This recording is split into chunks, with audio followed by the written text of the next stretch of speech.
আসসালামু আলাইকুম প্রিয় নবীর উম্মতগণ, সকলে কেমন আছেন? যে যেখান থেকে এই ভিডিওর সাথে সংযুক্ত হয়েছেন সকলকে সাদর সম্ভাষণ। এবং দেখতেই পাচ্ছেন আমাদের ওয়াজ মাহফিলের কাজ কিন্তু, প্যান্ডেলের কাজ কিন্তু শেষের দিকেই।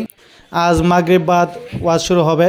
সকলেই আমন্ত্রিত, যে যেখান থেকেই দেখতে পাচ্ছেন ভিডিওটি, সকলেই যারা আশেপাশের লোক আছেন এবং আশেপাশের গ্রামের লোক আছেন সকলে চলে আসবেন এবং দোজাহানের অশেষ নেকি হাসিল করবেন। এখানে পুরুষদের বসার ব্যবস্থা করা হয়েছে, দেখতেই পাচ্ছেন। এখানে তবারকের ব্যবস্থা আছে, তার জন্য রান্না করবে। আপনারা সকলেই ওয়াজ শুনতে আসবেন এবং ওয়াজ শেষে তবারক গ্রহণ করবেন, ইনশাআল্লাহ সকলেই পাবেন। এদিকে মহিলাদের বসার জন্য সুব্যবস্থা করে রেখেছে, অত্যন্ত সুন্দর পরিবেশ। আমরা ইনশাআল্লাহ সকলেই আসব। এদিকে আবার বিভিন্ন দোকানপাট উঠেছে, আমাদের কুদ্দুস ভাইয়ের পেঁয়াজুর দোকান, সেই সাথে অন্যান্য দোকানপাট আছে।